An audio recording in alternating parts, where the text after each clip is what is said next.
جو لوگ کمزور ذہن رکھتے ہیں ساری زندگی فیصلہ ہی نہیں ہوتا، کوئی ڈرتے رہتے ہیں، سہمے سہمے وقت گزارتے ہیں اپنے آپ کو فکری یہ جو ایمان ہوتا ہے یہ بندے کو طاقتور کرتا ہے، بندہ مضبوط ہو جاتا ہے۔ مجھے بتائیے نا، جب ایمان پکا ہو کہ روزی دینے والا اللہ ہے تو پھر بندہ کسی مالدار آدمی کے پیچھے کبھی بھاگتا ہے، کبھی کسی بڑے آدمی سے ڈرتا ہے؟ جب اسے پتا ہو کہ عزت اور ذلت اللہ کے دستے قدرت میں، پھر وہ سیاستیں سازشیں یہ کام کرتا ہے۔ تو پہلے تو مضبوطی ایمان درکار ہمارے بچوں کے اندر، ہمارے مزاجوں کے اندر، جب تک وہ مضبوطی ایمان۔ حضرت مولا علی شیر خدا کرم اللہ تعالی وجہ الکریم ایک دفعہ بڑے علیل ہو گئے، کمزوری آ جاتی ہے، بندہ بیمار ہو جاتا ہے۔ تو ہمارے ہاں بیمار لوگ بعض اوقات ایسا جملہ بولتے ہیں جو کفر کے زمرے میں چلا جاتا ہے۔ آپ پریشان ضرور ہیں، تکلیف میں ضرور ہیں، لیکن آپ بات وہی کریں گے جو شریعت اجازت دیتی ہے۔ حضرت علی شیر خدا شدید علیل تھے، ایک صحابی تیمارداری کرنے گئے تو حضرت مولا علی کا چہرہ دیکھ کے پریشان ہو گئے، کہنے لگے آپ تو بڑے سخت علیل ہیں، اللہ خیر کرے، اللہ تعالیٰ آپ کو صحت دے۔ تو حضرت علی کہنے لگے تو فکر نہ کر، مجھے اس بیماری سے کچھ بھی نہیں ہوگا۔ نے کہا کیوں؟ فرمانے لگے مجھے نبی پاک علیہ السلام نے فرمایا تھا علی اس وقت دنیا سے جاؤ گے جب داڑھی خون سے رنگین ہو جائے گی،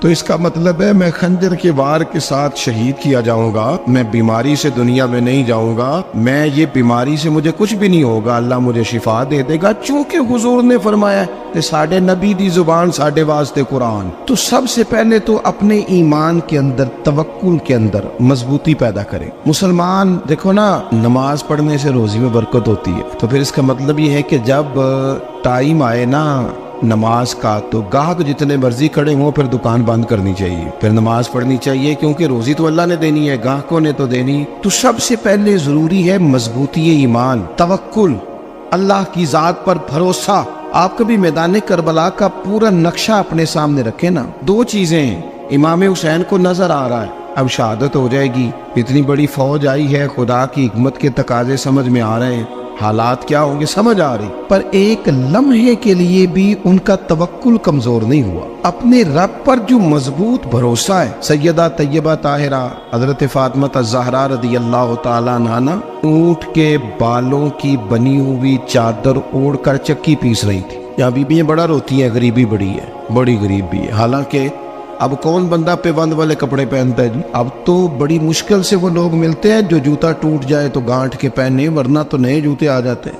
حضرت سیدہ پاک اونٹ کے بالوں کی بنی ہوئی چادر اوڑھ کے چکی پیس رہی تھی۔ نبی پاک صلی اللہ علیہ وسلم نے دیکھا، آنکھوں میں آنسو ضرور آئے، پر محبوب نے فرمایا فاطمہ دنیا میں تھوڑی سی تکلیف برداشت کرو، قیامت کی ساری عزت اللہ آپ کو ہی عطا فرمائے گا۔ تو توکل کی مضبوطی، اللہ کی ذات پر بھروسہ، اپنے رب کریم کے ساتھ امیدوں کا وابستہ کرنا، اس سے مضبوطی آئے۔ دوسرا فرمایا وَعَمِلُوا الصَّالِحَاتِ، بہترین عمل کیا جائے زندگی میں، نیک اعمال کیے جائے، وقت ضائع نہ کیا جائے، ہر وقت کوئی نہ کوئی کام بندہ کرتا رہے۔ یہاں بہت سارے لوگ ہیں جن کو لوگ نیک کہنا شروع کر دیتے ہیں نا، وہ سمجھ لیتے ہیں شاید ہم سچی مچی نیک ہیں۔ لوگ جو کہتے ہیں حضرت صاحب کی بلا، پیر صاحب کی بلا، میں یہ طالب علموں کو، دوستوں کو، بلکہ اپنے آپ کو بھی کئی دفعہ کہتا رہتا ہوں، اپنے آپ کو سمجھاتا ہوں کہ یہ لوگ تجھے کہہ رہے ہیں حضرت صاحب، یہ تو رات کو تو اپنے آپ سے پوچھنا، اپنے رب سے پوچھ، کبھی موقع ملے تو اپنی گریبان میں جھانک، غور کر کے تیری کیفیت کیا ہے، تنہائی میں تیرا دل اللہ سے جڑتا ہے کہ نہیں، عبادت میں دل لگتا ہے کہ نہیں،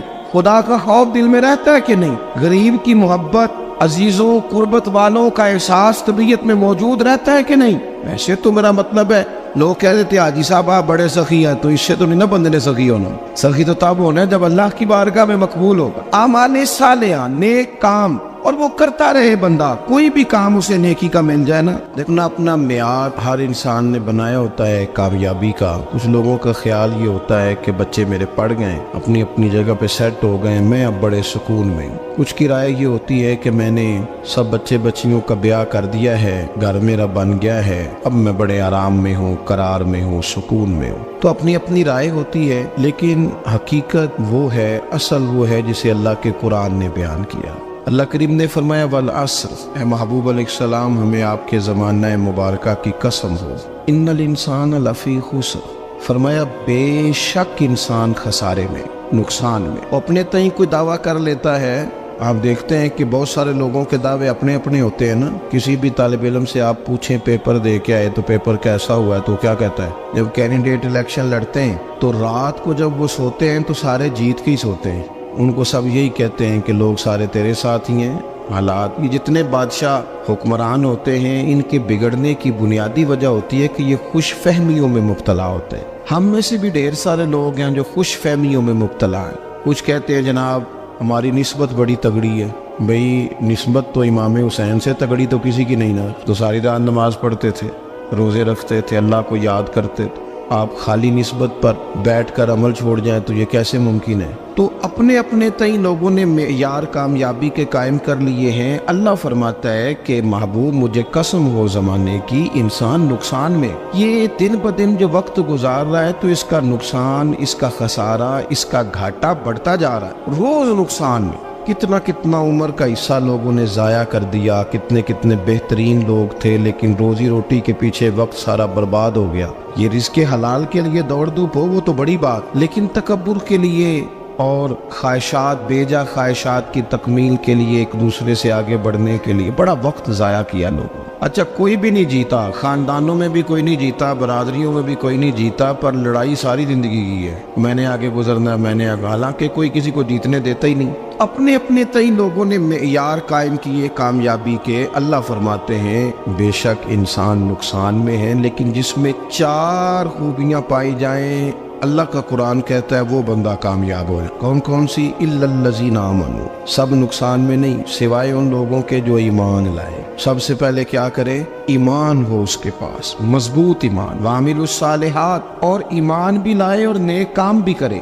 اور صرف نیک کام نہ کرے، وَتَوَاصَوْا بِالْحَقِّ، لوگوں کو حق بات کی نصیحت بھی کرے. اور ظاہر ہے سچ بولے گا، حق بولے گا تو بڑے لوگوں کے مفادات کو ٹھیس پہنچے گی، کچھ لوگوں کو تکلیف بھی ہوگی. تو اب جب تکلیف ہوگی تو پھر مصیبت بھی آئے گی. تو اگر حق بات کہنی ہے تو پھر کیا کرے؟ وَتَوَاصَوْا بِالصَّبْرِ، اور ایک دوسرے کو صبر کی بھی وصیت کرے. 4 چیزیں پائی جائیں، ایمان، اعمال صالحہ، حق کی نصیحت، اس رستے میں آنے والی تکلیف پر صبر. اگر یہ 4 چیزیں میسر آتی ہیں تو اللہ کا قرآن کہتا ہے بندہ کامیاب ہے. اور اگر یہ 4 چیزیں نہیں تو پھر کوئی بندہ جتنا مرضی دعویٰ کرے، جتنا مرضی شور کرے، جتنا مرضی اعلان کرے، وہ کامیاب ہو سکتا.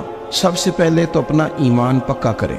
یہ جو کچی پکی باتیں کرتے ہیں نا لوگ، مسلمان جو ہوتا ہے نا، مسلمان وہ لاوارث نہیں ہوتا، وہ وارث والا ہوتا ہے. اس کا رب ہر وقت اپنی رحمت سے اس کی حفاظت کرتا ہے. مسلمان ہر وقت نبی پاک علیہ السلام کے نگاہ کرم میں رہتا ہے. اسے کمزور باتیں نہیں کرنی چاہیے کہ میرے کو پیچھے چڑھ گیا تو پتہ نہیں کیا ہو جائے گا، برادری مخالف ہو گئی تو پتہ نہیں کیا ہو جائے گا، سچ بول دوں گا تو لوگ پتہ نہیں مجھے مار دیں گے. ایسا ہو نہیں سکتا. چھری حضرت ابراہیم چلائے بھی نا تو حضرت اسماعیل کے حلق پہ چلنا اس نے تب بھی ہے جب اللہ حکم کرے گا. تو اللہ کی حکمت ہوگی، حکمت الہی ہوتی ہے تو کوئی کام ہوتا ہے، ورنہ ہوتا. تو اپنی طبیعت میں مضبوط ایمان، توکل، اللہ پہ بھروسہ، مضبوطی افکار کی، کچی باتیں نہیں. دیکھو نبی پاک صلی اللہ تعالی علیہ وسلم نے فرمایا نیکی کو کبھی حقیر نہیں سمجھنا، کبھی حقارت سے نہیں نیکی کرنی کہ یہ بڑی چھوٹی ہے تو میں اس کو کروں. اب فرمایا کبھی حقیر نہ سمجھنا، نیکی کا کام جو بھی ملے کر دینا.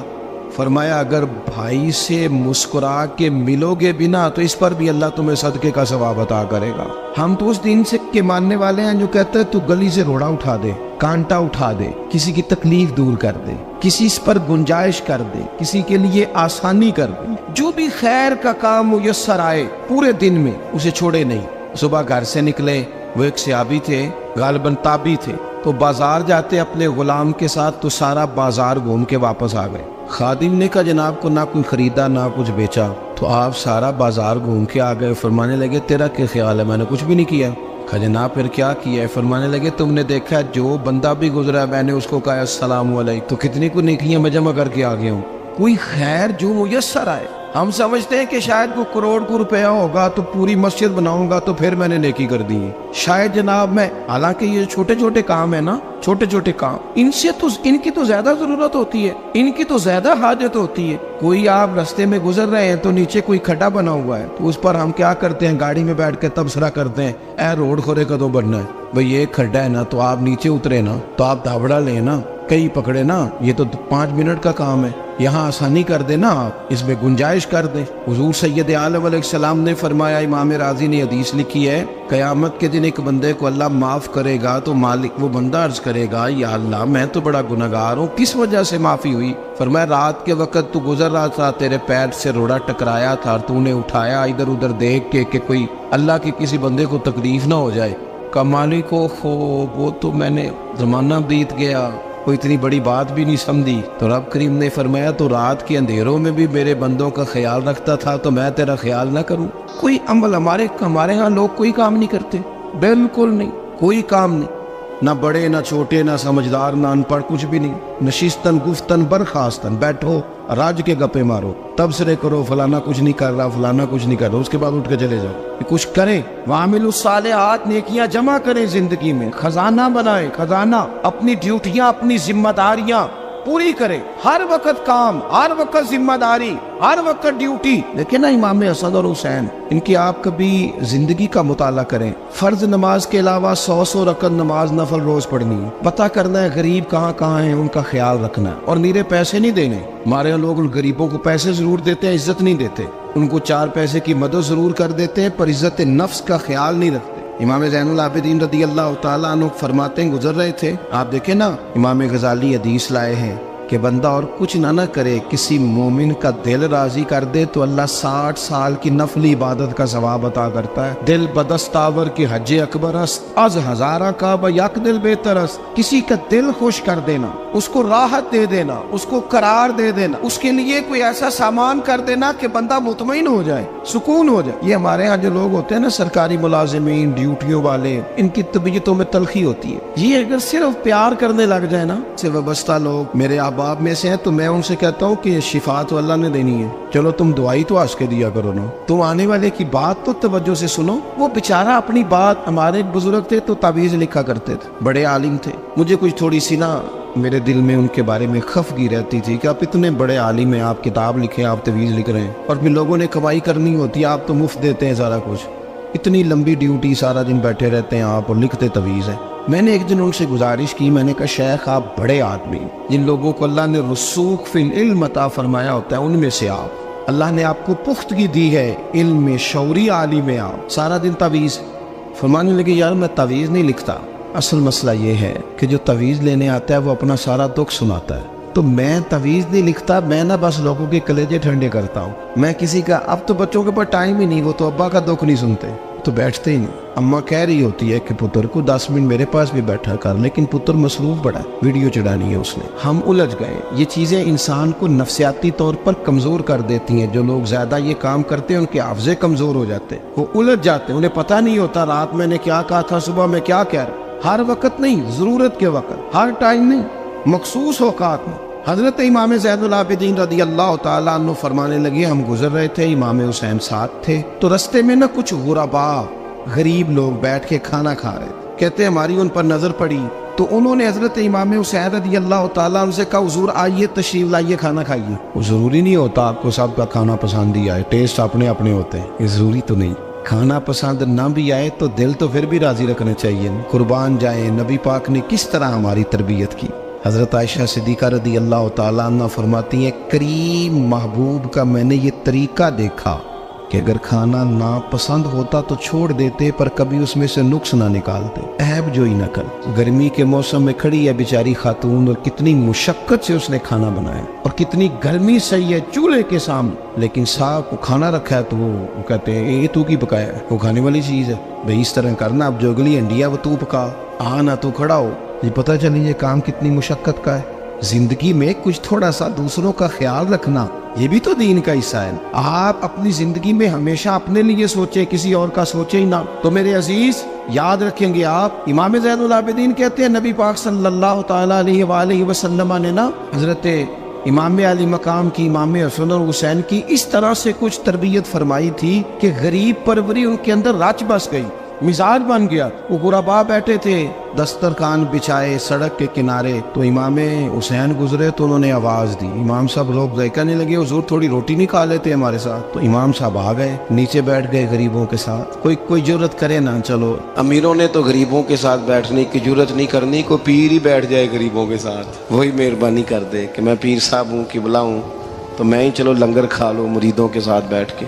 ہماری تو محفلوں میں بھی نا جی نعت خانوں کا, مولویوں کا, دوسروں کا کھانا اور ہوتا ہے, اور غریب آدمی کو شاپر میں چاول ڈال کے دیتے ہیں اور ساتھ اسے کہتے ہیں یہ لنگر شریف ہے. بھئی اگر یہ شریف ہے تبرک ہے تو اے پیر صاحب نو نہیں سی لنگدا, اڑتا ہے گلے میں لنگر ان کو. یہ لنگر شریف جو ہے یہ نعت خان کو بھی تو گزرنا تبرک ہے کہ نہیں؟ ہاں نہ تو کرو نا, تو جیڑی زیادہ تبرک والی شے ہے وہ پیراں نو بھی تو کھانی چاہیے نا. نعت خان کو اس کے لیے لہدا سے مرغ مسلم اعلیٰ کھانے. میں اکثر دوستوں سے کہتا ہوں چلو میلاد شریف پہ ہی صحیح سب کے لیے اچھا کھانا پکاؤ. چلو جس غریبوں کے بچوں کو بیچاروں کو سارا سال وہ بوٹیوں کے لیے لڑتے ہیں, تم میلاد پہ ہی اچھی روٹی پکا دو, تو بچہ جب کھائے گا نا بہت ساریاں بوٹیاں اور چاول, اور اپنے ابا سے پوچھے گا کہ ابا جی آج کی گل ہے, تو ہو سکتا ہے غریب باپ روئی پڑے اور اسے کہے پتر تو آج راج راج کے کھاج ساڈے نبی پاک دا میلاد شریف. تو امام حسین رضی اللہ تعالیٰ عنہ نا آ کے غریبوں کے بیچ بیٹھ گئے زمین پہ. انہوں نے کہا کھائیے, تو وہ جس طرح وہ کھا رہے تھے نا سادے برتنوں میں سادے, امام حسین کھانا کھانے لگ گئے.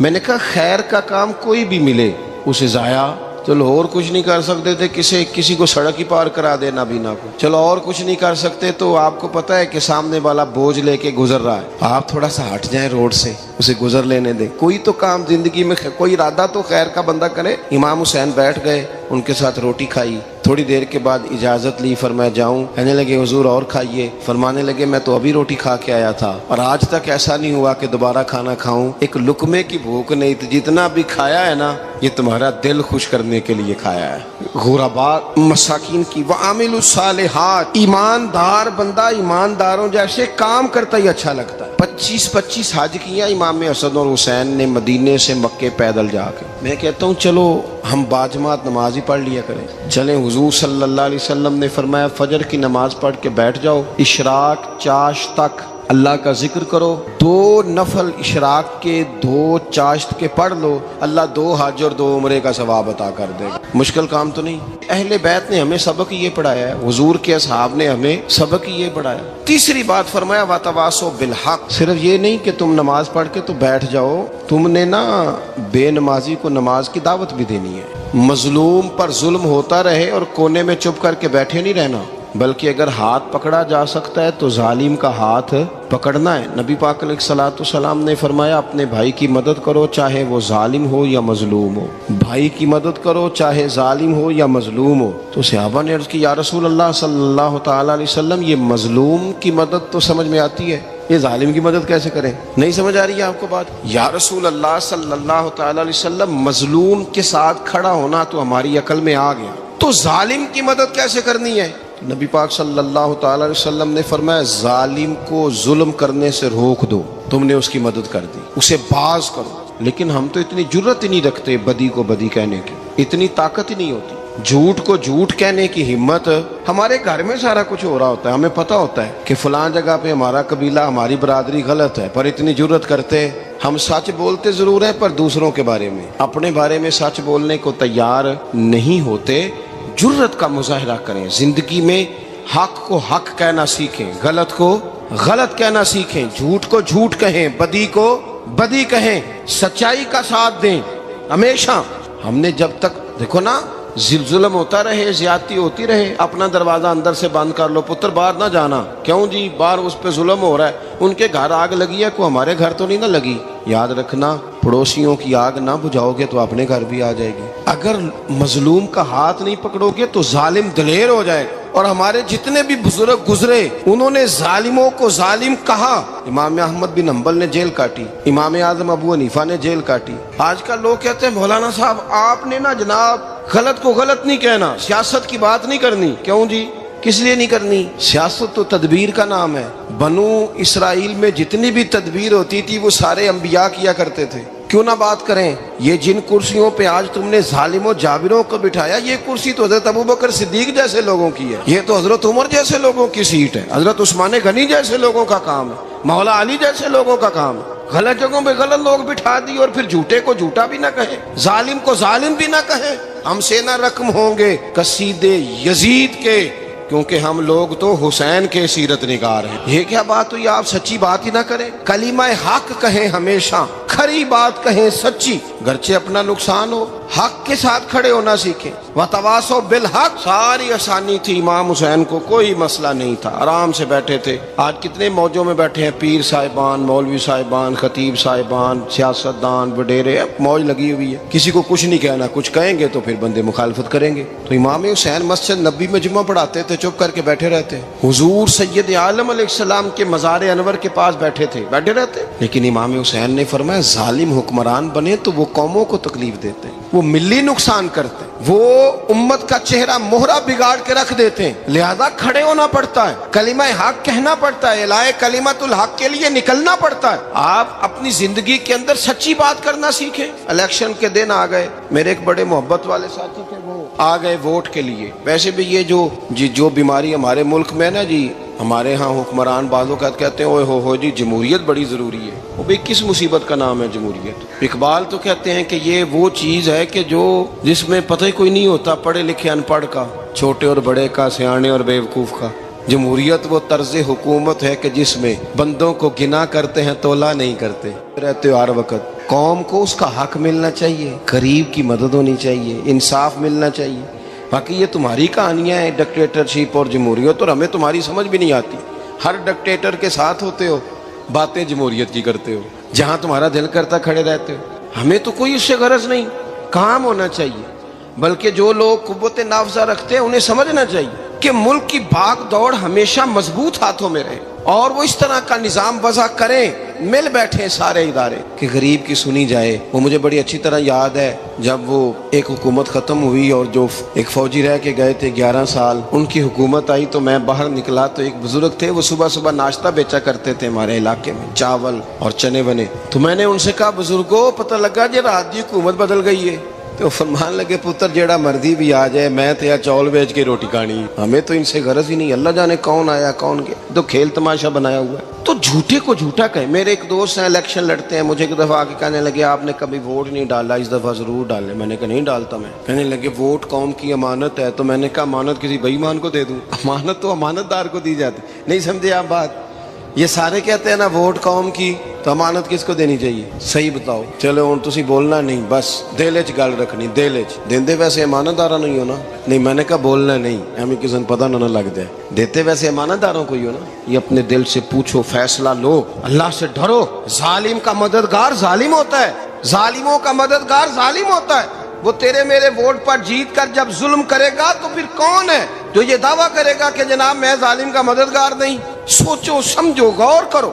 امام حسین رضی اللہ تعالیٰ عنہ نے فرمایا سچ کو سچ کہیں گے، جھوٹ کو جھوٹ کہیں گے۔ یہ نہیں ہو سکتا کہ جناب ظلم ہوتا رہے اور چپ رہے۔ اور یہ سبق کہاں سے پڑھا انہوں نے؟ مولا علی شیر خدا سے۔ جب حضرت عثمان غنی رضی اللہ تعالیٰ عنہ پر بلوائیوں نے حملہ کیا نا، تو چونکہ حضرت عثمان غنی خالو تھے امام حسن اور حسین کے، حضرت عثمان خالو ہیں، سگے خالو ہیں، تو حضرت مولا علی شیر خدا نے یہ نہیں کہا کہ پتر اتنے بندے آ گئے ہیں، تلواریں ہیں، محاصرہ ہے، باہر نہ نکلنا، بلکہ حضرت مولا علی نے خود اپنے دونوں بیٹوں کو تلواریں پکڑائیں اور حضرت عثمان غنی کے دروازے پہ کھڑا کر کے کہا پتر خیال رکھنا تمہارے ہوتے ہوئے کوئی بھی شخص حضرت عثمان غنی کا دروازہ نہ کراس کر پائے۔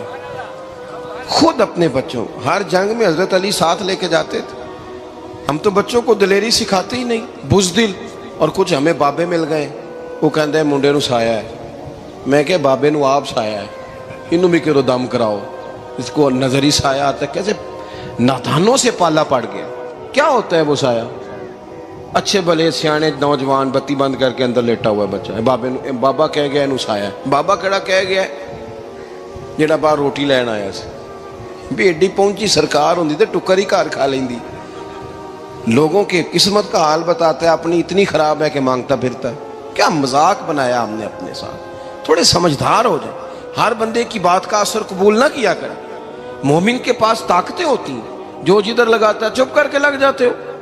ان الذین قالوا ربنا اللہ ثم استقاموا تتنزل علیہم الملائکہ، اللہ کہتا ہے تو ڈٹنا سیکھ، رب کا نام لے کے ڈٹ جا، رب تیری مدد کے لیے فرشتے بھی نازل کر دے گا۔ فرمایا یہ نبی مومنوں کے جانوں سے بھی زیادہ قریب ہے۔ ہم بڑا عام لفظ بولتے ہیں کہ فلاں چیز میرے دل کے بڑی قریب ہے، میری سوچ کے بڑی۔ جو لوگ دل کے قریب ہوتے ہیں ان کے پاس اٹھنے بیٹھنے کو دل کرتا ہے۔ تو اللہ کریم نے قرآن پاک میں فرمایا کہ یہ پیغمبر صلی اللہ علیہ وسلم تمہاری جانوں سے بھی تمہارے قریب ہے، اور حضور نے وضاحت کر دی، نبی پاک نے وضاحت کر دی۔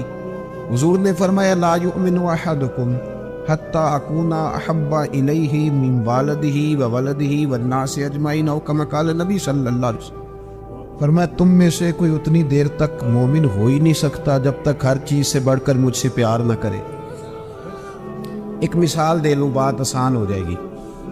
جس گھر کے اندر پیسہ بے شمار ہو، دولت بے شمار ہو، مکان ایک نہیں چار ہو، اور دنیا کی ساری آسانیاں گھر میں موجود ہو، سارے دوست میری بات پہ توجہ کرنا، ہر شے ہو، بینک بیلنس بھی ٹھیک ٹھاک ہو، بچوں کا فیوچر سیف ہو، لیکن گھر کے اندر میاں بیوی کی صلح نہ ہو، بچے کہتے ہیں گھر میں ہر چیز ہے پر امی اور ابا کا جھگڑا ہر وقت جاری رہتا ہے، وہ گھر صحیح چلتا ہے؟